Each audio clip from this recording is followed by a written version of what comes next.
BOGO beans. Welcome back. My name is Roedah.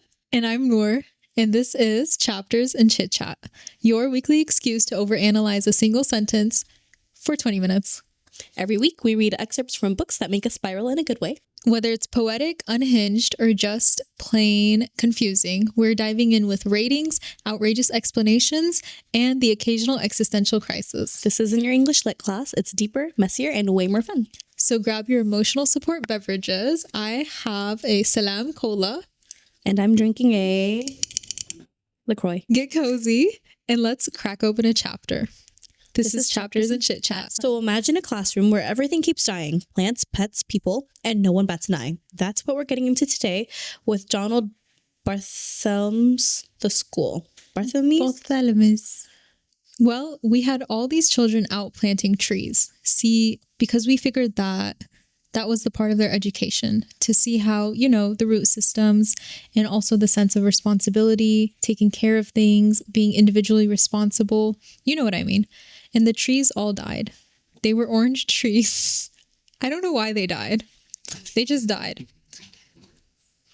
Something wrong with the soil, possibly, or maybe the stuff we got from the nursery wasn't the best. We complained about it. So we've got 30 kids there. Each kid had his or her own little tree to plant, and we've got these 30 dead trees. All these kids looking at these little brown sticks. It was depressing. Okay, so it wouldn't have been so bad, except that just a couple of weeks before the thing with the trees, the snakes all died. But I think that the snakes, the reason that the snakes kicked off was that, you remember, the boiler was shut off for 4 days because of the strike, and that was explicable. It was something you could explain to the kids because of the strike. I mean, none of their parents would let them cross the picket line, and they knew there was a strike going on and what it meant. So, when things got started up again and we found the snakes, they weren't too disturbed. With the herb gardens, it was probably a case of overwatering, and at least now they know not to overwater. The children were very conscientious with the herb gardens, and some of them probably, slipped them a little extra water when we weren't looking. Or maybe, I don't like to think about sabotage, although it did occur to us.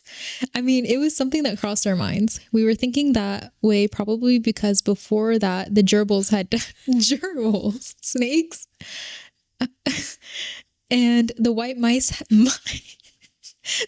had died, and the salamander. Every iteration of classroom pet. They just needed a spider too. They've got the whole zoo in there.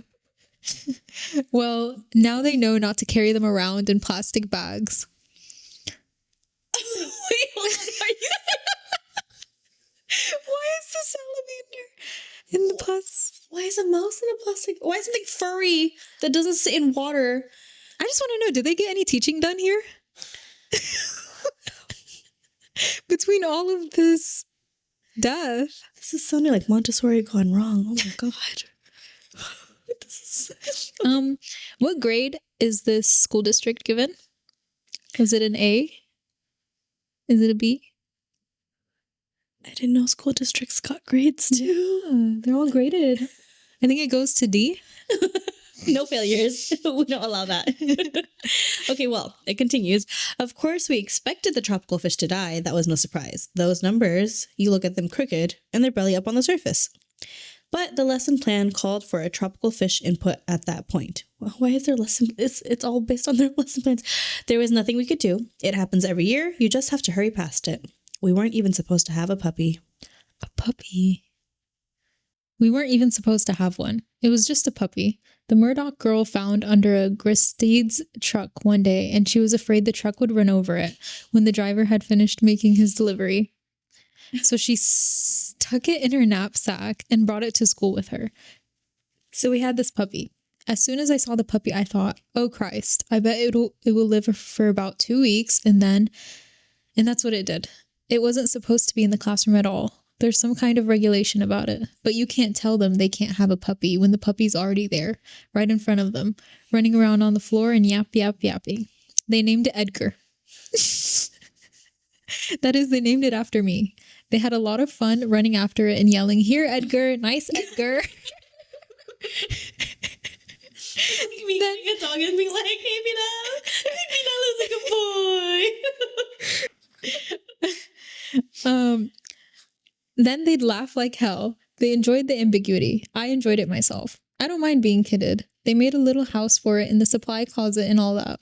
I don't know what it died of. Distemper, I guess. It probably hadn't had any shots. I got it out of there before the kids got to school. I checked the supply closet each morning routinely because I knew what was going to happen. I gave it to the custodian. And then there was this Korean orphan that the class adopted through the Help the Children program. All the kids brought in a quarter a month. A quarter a month? That was the idea. It was an unfortunate thing. The kid's name was Kim, and maybe we adopted him too late or something. The cause of death was not stated in the letter we got. They suggested we adopt another child instead and sent us some interesting case histories, but we didn't have the heart. The class took it pretty hard. They began, I think, nobody ever said anything to me directly, to feel that maybe there was something wrong with the school. But I don't think there's anything wrong with the school particularly. I've seen better, and I've seen worse. It's just a run of bad luck. We had an extraordinary number of parents passing away, for instance. There were, I think, 2 heart attacks, and 2 suicides, and 1 drowning, and 4 killed together in a car accident, 1 stroke, and we had the usual heavy mortality rate amongst the grandparents, or maybe it was heavier this year, it seems so. And finally, the tragedy. The tragedy occurred when Matthew Wynn and Tony Mavrogardo were playing over where they're excavating for the new federal office building. There were all these big wooden beams stacked, at the edge of the excavation. There's a court case coming out of that. The parents are claiming that the beams were poorly stacked. I don't know what's true and what's not. It's been a strange year. I forgot to mention Billy Brandt's father, who was knifed fatally when he grappled with a masked intruder in his home. One day, we had a discussion in class. They asked me, where do they go? The trees, the salamander, the tropical fish, Edgar, the papas and mamas, Matthew and Tony, where do they go? And I said, I don't know. And they said, who knows? And I said, nobody knows.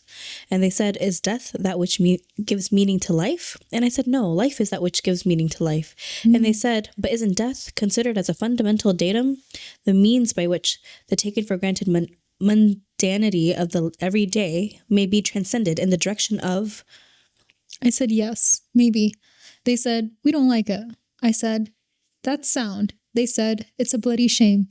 I said, it is. They said, will you make love now with Helen? I'm sorry, what? Our teaching assistant. So that we can see how it's done? We know you like Helen. I do like Helen, but I said that I would not. We've heard so much about it, they said, but we've never seen it. I said I would be fired and that it would never, or almost never, be done as a demonstration. Helen looked out of the window. They said, please make love with Helen. We require an assertion of value. We are frightened. I said they shouldn't be frightened, although I am often frightened that there was value everywhere. Helen came and embraced me. I kissed her a few times on the brow. We held each other. The children are excited. Then there was a knock on the door. I opened the door, and the new gerbil walked in. The children cheered wildly. What do you make of this so far? I don't know. Hold on. Okay, let's look up this author. Hold on. What's his name? Donald Barthelme. Bartholomew. Donald Barthelme. Okay, so this man, we're going to insert a picture of his face right here. Boom. He wears glasses. He has a beard. He does the smile. All right. He was born in Philadelphia in 1931 and died in 1989. He was 58 when he passed. And he was known for his playful postmodernist style of short fiction. He was drafted into the U.S. Army, arriving in Korea in 1953 on the day of the signing of the Korean Armistice Agreement, which ended the Korean War, so he didn't actually fight. He was an editor for the Army newspaper, blah, blah, blah. He studied philosophy at the University of Houston, founded a literary journal, has written over 100 short stories, many of which are acclaimed for philosophical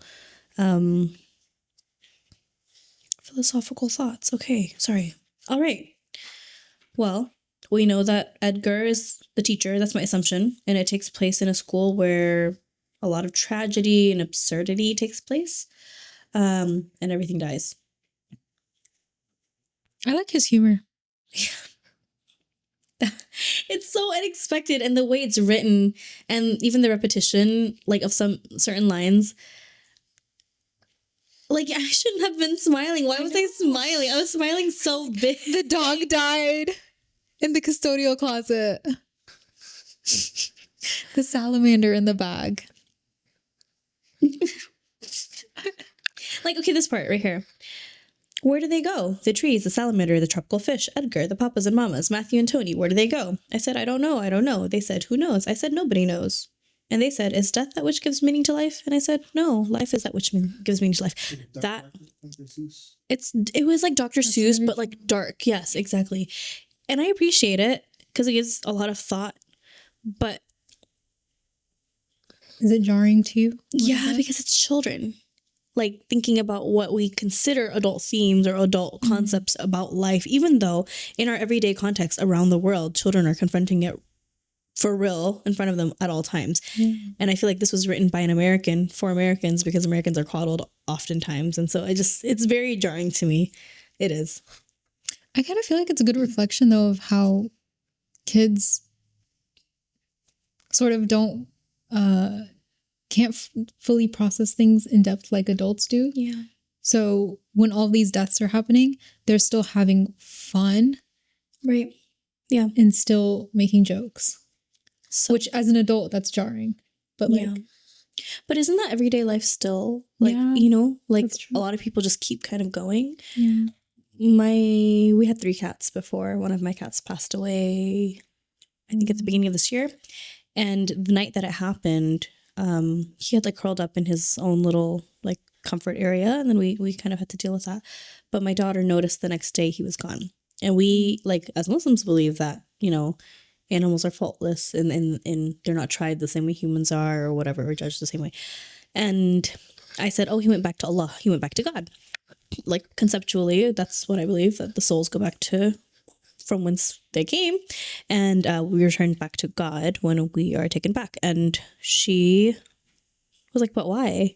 You know? And I was like, oh, well, it was his time. And we had these conversations, and still now, every once in a while, when she remembers that cat, she asks, but where did he go? Will he come back? You know? And it's not the idea of permanence isn't in their minds yet. I don't know if it's like just a developmental thing or what, but like, it's always like, when will he come back? But why did Allah take him back? Oh, is he gonna live in Jannah forever? Like, she asks those type of questions, you know? And it makes me wonder, like, on the flip end, like, these kids are questioning that, but then they're also questioning, so if everything dies, why are we alive? And that is also super jarring, because you don't hear kids like make that connection really, but they've experienced so much death that it's like the natural progression of, well, if everything that lives dies, then what's the point to living now?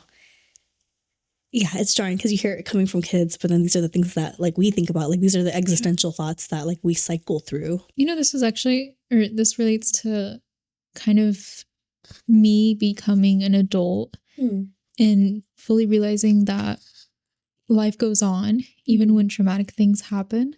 Like, that was something I didn't understand coming into adulthood. Like, I would watch the adults around me, and like, someone would have a very close family member pass away, and they're still like getting up and like making food and doing dishes and going to work. And it's like, you really can't stop. You almost, maybe they choose not to stop because it's the healthier thing to do. But I always thought that you would have to stop and like process and like stop doing things, but that's not true. Life. I mean, some people do. Some people feel the need to, or not feel the need to, but some people feel unable to until they've worked through it, right? I think it depends on how you process things, and or if you process things. And I think I see what you mean. Like, I've seen adults in my life, like, next day they're back up like nothing happened. They had their cry, and then they went on with their day, and then they came home and they had another cry, and then they went on with the rest of their day. And I don't know how well equipped I am to deal with loss or grief or trauma in the same way some others are. So it makes me think about how well we prepare ourselves and each other and those who come after us for these type of circumstances. What I do love, though, is they are looking for reassurance, right? The kids. And they ask for it. But there's still this curious spark in them.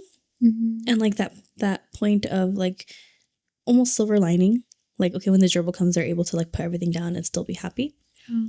Even though it's still the same cycle is going to happen. Even if it's not the same like tragic sense of like the next day it happens, like the end of life is death and whatever, but being able to maintain some sense of like joy or curiosity despite that.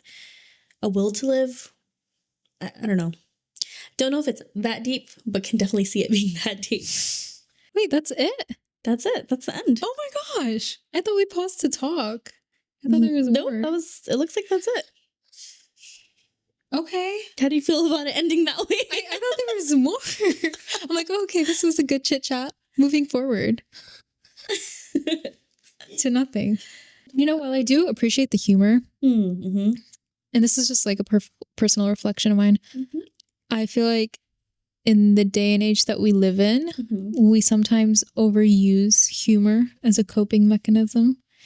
And I feel like I almost blame social media for it.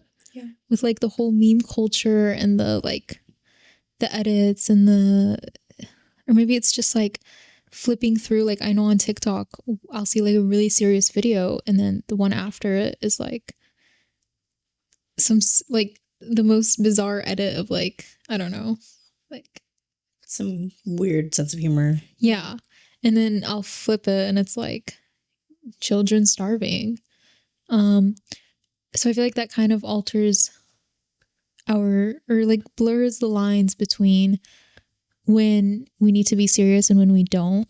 Like, and I think I saw this applied in real life when I went not too recently, but I went to a funeral and the family members of the woman who passed away, they had just buried their mom and they were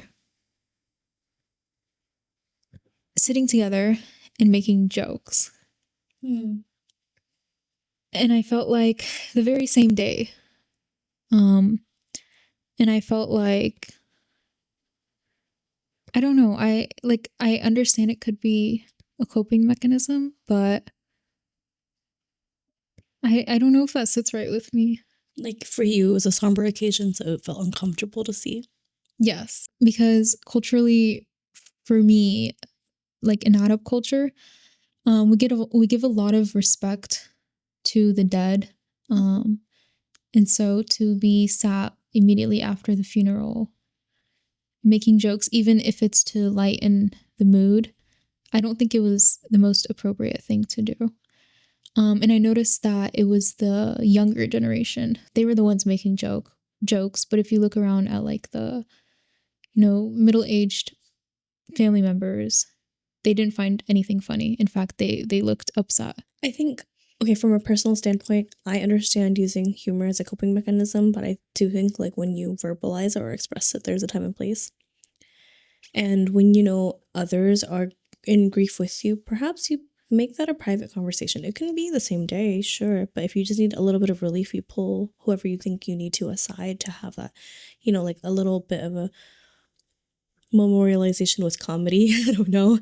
I don't know. Like culturally for us, it's okay to share funny stories in memory of, but usually it's still with like some sort of like reverence to the person who passed versus just cracking jokes to crack jokes. You know what I mean? So I don't know if the humor was like fun memories of the person. Oh, okay, it see, was that's unrelated. Like it was like TikTok meme humor.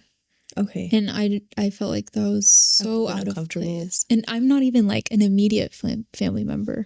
So it was a public display. Yeah. I can understand where you're coming from. Yeah. I thought it was like they were just sharing funny memories, which I was like, okay, you can do that, like definitely, but like maybe in private or doing it in an appropriate like way of speech or whatever. But Yeah, and I think occasion makes a difference, you know? Like, I have, like, self-deprecating humor at times to downplay, like, whatever stress I'm having, but that's not in relation to other people per se, and that also changes the circumstances. I think you've made a really good point about, like, generational differences. I don't know if it's a matter of, like, people who still need to grow up going through things, right? Or if it is just like when you grow up on social media, you are desensitized to certain things. Or even, let's use gaming as an like a very easy example. Like the generations who gamed and had access to like violent games are significantly more desensitized to the violence that happens in real everyday life, where there's conflict and famine and starvation and a lack of resources and international quiet.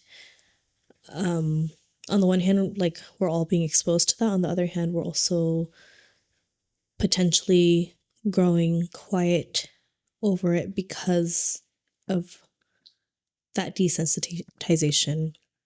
So, like, what I liked about this was, despite, like, while things are happening, people are still the kids are still maintaining curiosity. As adults, as much as it is important to have hope, it's also important to, like, be able to face the facts of what is happening. I don't know. Like, it's an interesting balance to try to strike. Yeah, I don't know how to feel about this now. What this really screams at me is death is constant. It's always happening. It's inevitable. Children are aware, but they don't have the language and sometimes support to be able to express or understand it. And adults are in a position of responsibility to not fail children and having some sort of language to bridge their understanding of what's happening.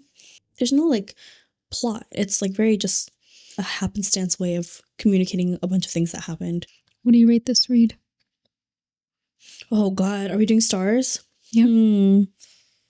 Out of 5? Is this on Goodreads? No, put that Is down. this a Put thing? that down. Put that down. Mark it as a red book. No, I don't know. You know, I actually, outside of like the educational structure, I never really read a lot of short stories. I'll read like books and novellas, but I haven't read like literary pieces of short fiction or whatever. But this one I enjoyed reading. It was very absurd. But I'm really bad at giving ratings. Unless it was like, I'm really good at rating books I didn't like. But when I like didn't mind it, but it made me pause and think, I'm not sure. I give it like a 3.5 out of 5. Yeah. Yeah, 3.75 out of 5. Very thought-provoking. Very... But like if you read it at surface level, you're just like, what? Did I just... The salamander is dead. Like, what did I read? So yeah. For me, it was the dog. Like... Edgar? Poor Edgar. Yes. Do you feel like Edgar, the teacher, was a reliable narrator of the sequence of events and like how it all went down? I think so. Okay. I don't see why he would skew. Yeah. How do you feel like in this, like, how do you feel like the author kind of explored the differences in how children versus adults like process stuff? Because we were talking about like trauma and grief and stuff. Like, how do you feel like that was navigated differently, you know? I felt like it was very, just like how quickly paced it was. I feel like me as an adult, it takes me a lot longer to process things, whereas kids and their attention spans are faster. Yeah. That, sorry, what am I trying to say? What's the word? It makes me think about like resilience and how humans in general are extremely resilient, but children especially. Some people chalk it up to, like they'll forget quickly anyways, but they really do bounce back.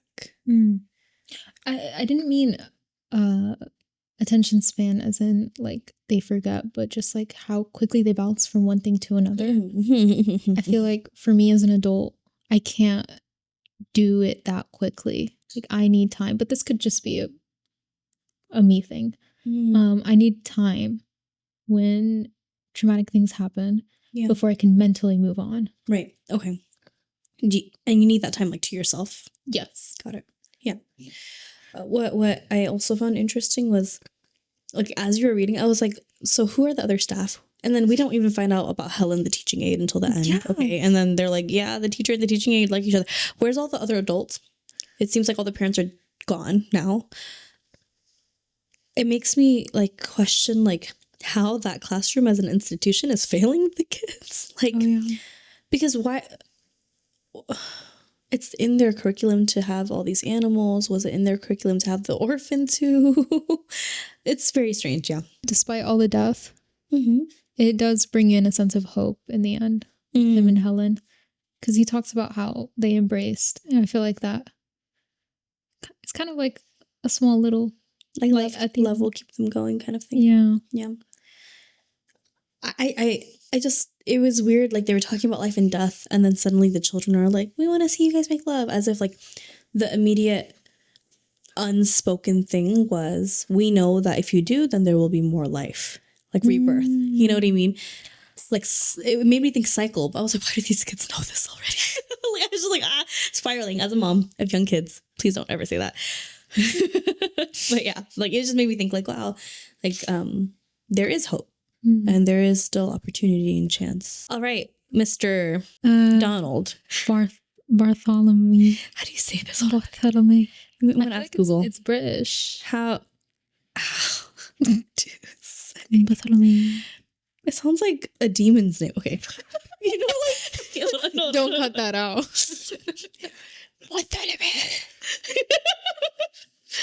Oh, it's a saint's name. Okay. Oh, Sorry. Oh, okay. Hold on, let me turn up my volume. Wait, there's an ad. Sorry. Hold on.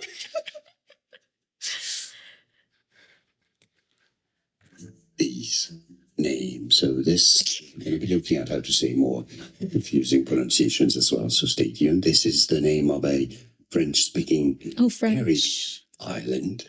And it's also the name of a cake, a type of cake recipe. So both. Not a demon. My bad. French, essentially. So for reference in French, it's said as sun with a silent T. Barthélemy. Bartholomew. I actually like that. Yeah, okay, that works. Bartholomew. Okay. You have to say with a hat. But where? In the R? That's what he said. He said Bartholomew. Because you know, like the French, like have you ever heard of Bach? The pianist? Bach? Bach? Was he French? No, it's Bach. I don't think he's French. Hold on, now I have to go look this one up. Bach. Was he a violinist? He's German. I think we should end it here, guys.